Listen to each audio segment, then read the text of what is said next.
La especificación de requerimientos suministra al técnico y al cliente los medios para valorar el cumplimiento de resultados, procedimientos y datos, una vez que se hayan construido. La tarea de análisis de los requerimientos es un proceso de descubrimiento y refinamiento. Es decir, pues tú lo puedes planear, pero siempre sale algún tipo de detalle que no estaba contemplado y se requiere cierta retroalimentación por parte de las dos partes para que pueda crearse. El cliente y el desarrollador tienen un papel activo en la ingeniería de los requerimientos de software. El cliente intenta plantear un sistema que en muchas ocasiones es confuso incluso para él. Sin embargo, es necesario que describa los datos, que especifique las funciones y el comportamiento del sistema que desea. El objetivo es que el desarrollador actúe como un negociador, un interrogador, un consultor, o sea, como una persona que consulta y propone para resolver las necesidades del cliente. El análisis de requerimientos proporciona una vía para que los clientes y los desarrolladores lleguen a un acuerdo sobre lo que debe de hacer el sistema.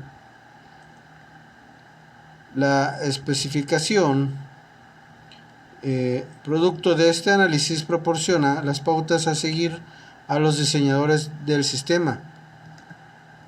La carencia de buenos requisitos ha sido la causa del fracaso de proyectos con presupuestos de millones de dólares. Ha impedido el desarrollo productivo y ha sido el mayor contribuyente de los costes elevados del mantenimiento del software.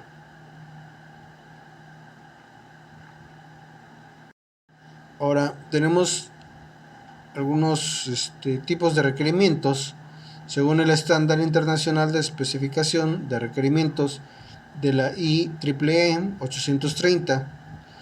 La IEEE es una organización reguladora del desarrollo tecnológico. Su nombre completo es el Instituto de Ingenieros Eléctricos y Electrónicos, aunque normalmente se conoce como IEEE, que pues es una organización sin ánimo de lucro. Esto nada más para que lo sepan, ¿no? Bueno, los documentos de definición y especificación de requerimientos deben contemplar los siguientes aspectos, que son ambiente físico. ¿Dónde está el equipo que el sistema necesita para funcionar? Puede estar, por ejemplo, un servidor de manera local, puede estar computadoras de manera local o servidores en la nube.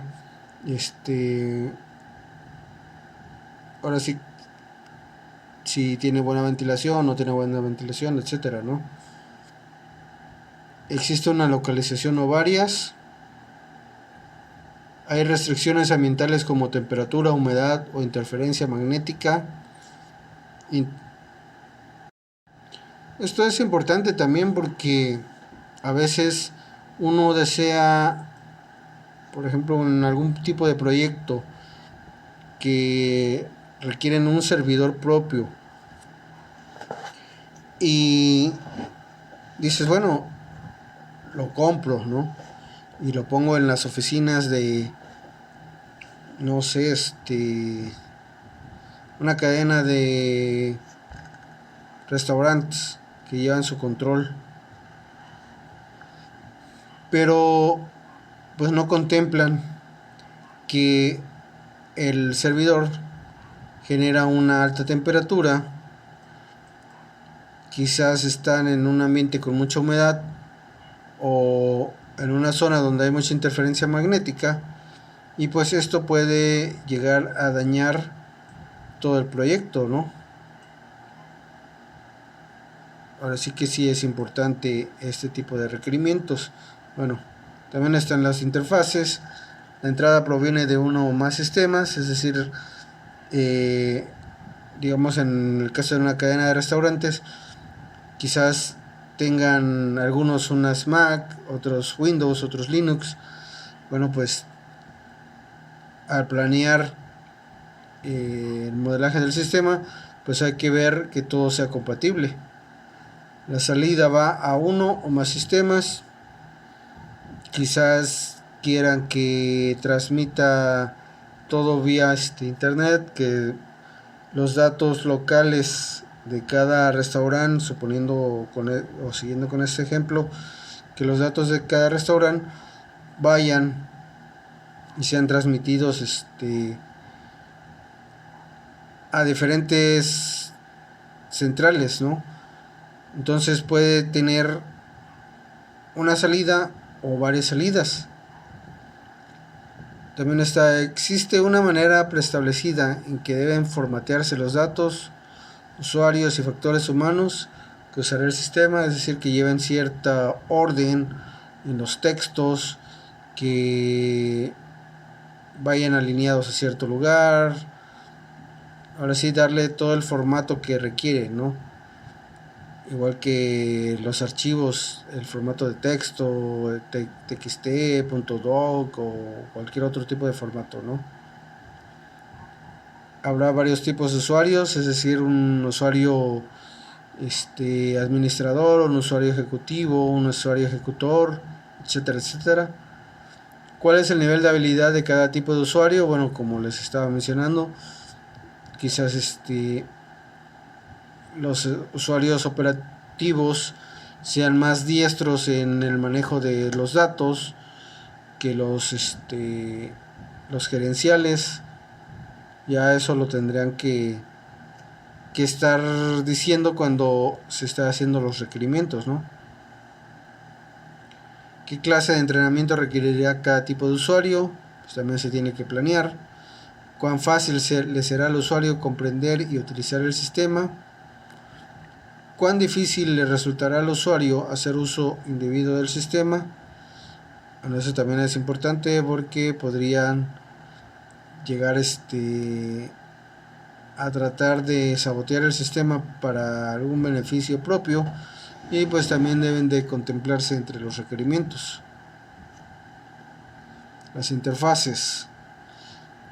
La entrada proviene de uno o más sistemas, la salida va a uno o más sistemas, y existe una manera preestablecida en que deben formatearse los datos. Bueno, como les decía, pueden estar recibiendo la información que se genere en más más sucursales, por ejemplo, hablando así como en la de los restaurantes, que todas estén conectadas a un solo, que todas estén interconectadas, podría ser uno de los requerimientos.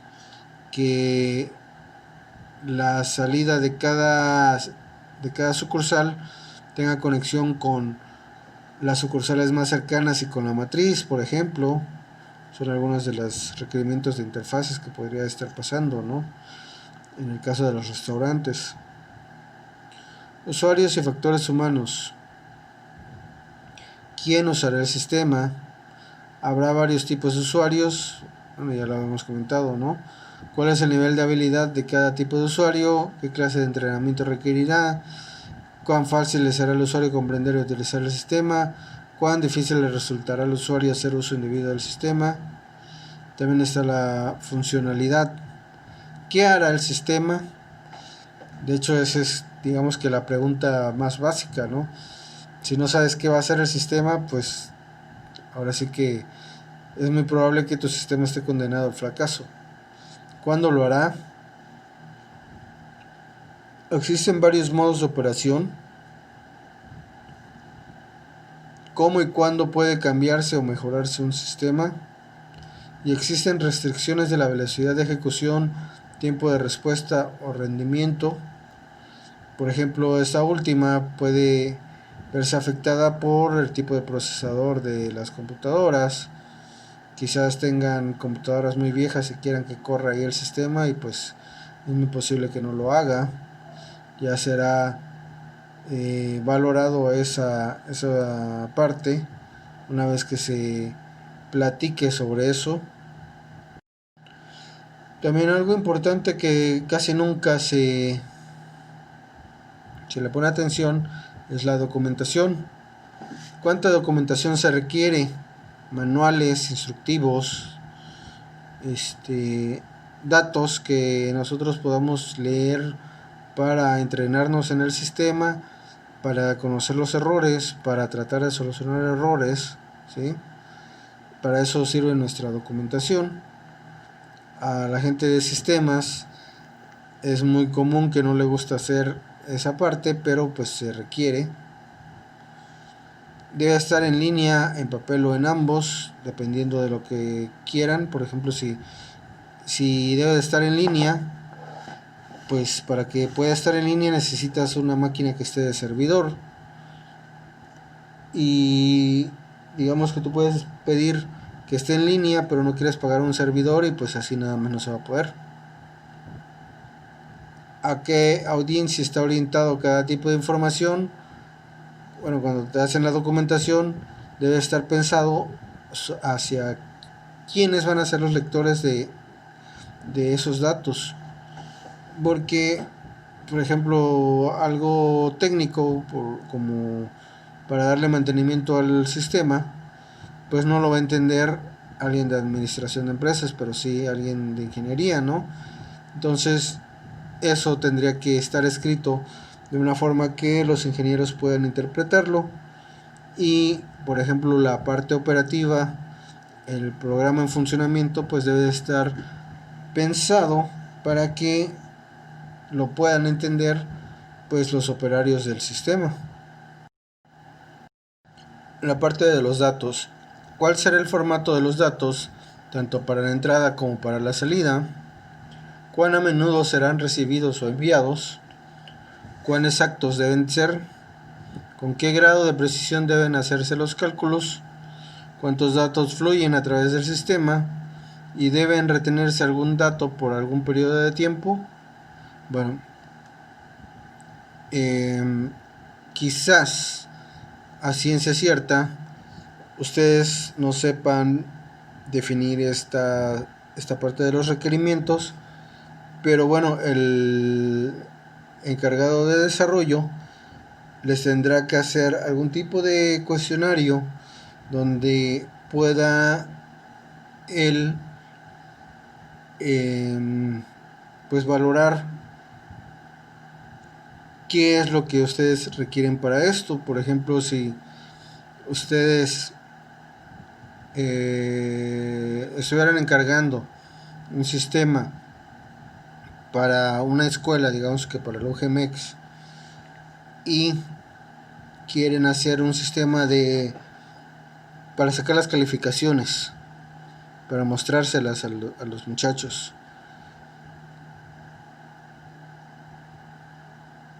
Tienen que definir qué grado de precisión, por ejemplo, va a tener la muestra de las calificaciones. En el caso de ustedes, no existe el 6.5, 6.2, 6.3, ¿sí? Entonces, el desarrollador tiene que buscar la forma para que el programa pueda manejar al final solo un dígito, un decimal en la calificación y tener la valoración de que si es 7.5 sube a 8, si es 7.2 se queda en 7 y así, ¿no? Si no, pues no va a funcionar de la forma que, por ejemplo, la escuela requiere, ¿no? Otro de los requerimientos son los recursos. ¿Qué recursos materiales, personales o de otro tipo se requieren para construir, utilizar y mantener el sistema? ¿Qué habilidades deben tener los desarrolladores? ¿Cuánto espacio físico será ocupado por el sistema? ¿Cuáles son los requerimientos de energía, calefacción o acondicionamiento de aire? ¿Existe un cronograma prescrito para el desarrollo? ¿Existe un límite sobre la cantidad de dinero a gastar en el desarrollo o en el hardware y software? Esto de los recursos quizás es la parte que más estarían viendo, porque pues obviamente al momento de estar viendo ese tipo de requerimientos, quizás los costos se eleven demasiado. y podría ser que al final no lleguen a hacer ese tipo de desarrollo, ya que hayan investigado y resuelto cada una de estas preguntas. Por ejemplo, en el cronograma prescrito para el desarrollo, ustedes podrían ver el tiempo aproximado en que tardaría el programa en estar listo. La seguridad es otro punto muy importante, ya que debe controlarse el acceso al sistema o a la información. Bueno, posiblemente, como es en la gran mayoría de los sistemas, no todos pueden tener acceso a la misma información y a la misma cantidad. Entonces hay este tipo de preguntas: ¿cómo se podrán aislar los datos de un usuario a otro? ¿Cómo podrán aislarse los programas de usuario de los otros programas y del sistema operativo? ¿Con qué frecuencia deben hacerse copias de respaldo? Las copias de respaldo deben almacenarse en algún lugar diferente. Deben tomarse precauciones contra el fuego, el daño provocado por agua o por robo.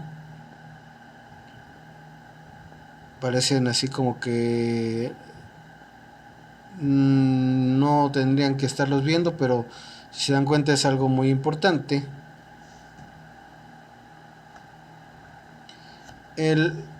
También está lo que es el aseguramiento de la calidad.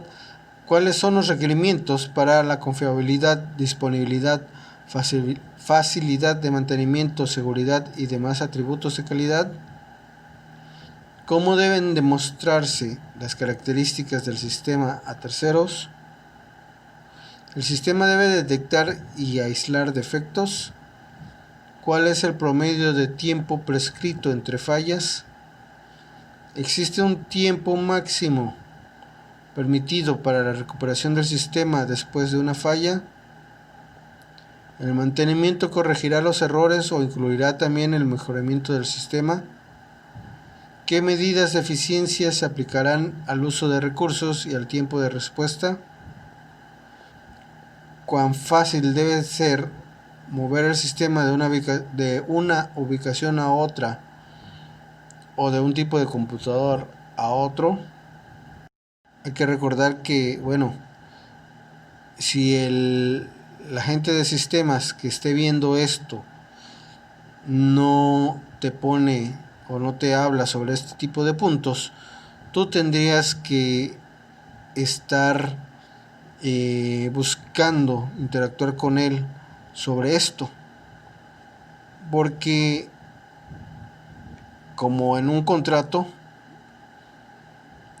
si a la persona de sistemas no le pides que te dé algún tipo de garantía sobre su sistema, por ejemplo en un tiempo máximo para la recuperación del sistema de una falla, quizás se lo sepa, quizás no tiene recuperación de esa falla, no tenga que reiniciar el sistema, pero bueno, incluso reiniciándolo necesitas saber más o menos en qué tiempo se va a restablecer.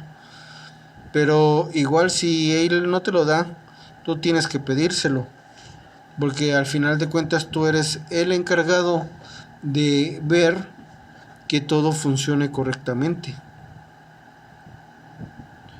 Y pues para esta gente de sistemas, pues igual el no decírtelo para él es un punto mejor para él, porque cuando tú le reclames, él te dirá: no, pues yo nunca prometí nada, no hay nada firmado, no dice ningún documento.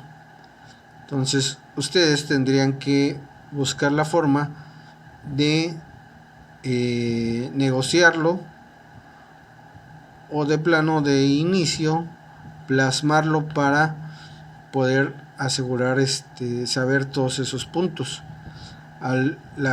También hay gente de sistemas que pues ellos te dan este cuestionario o te dan esta información para que tú sepas las garantías que él te da y los tiempos aproximados que él te da, para que si dice que el tiempo de resolución de una falla es aproximadamente 1 hora y tú lo pides en media hora, él tiene todo el derecho de decirte, oye, mira, aquí te puse que era 1 hora o máximo 2 horas, ¿no? Entonces nunca lo voy a poder resolver en media hora por tal situación. Ahora sí que cualquier otra alegato que te pueda decir estaría en validez, ya que él te especificó que lo máximo, o más bien lo mínimo, es 1 hora.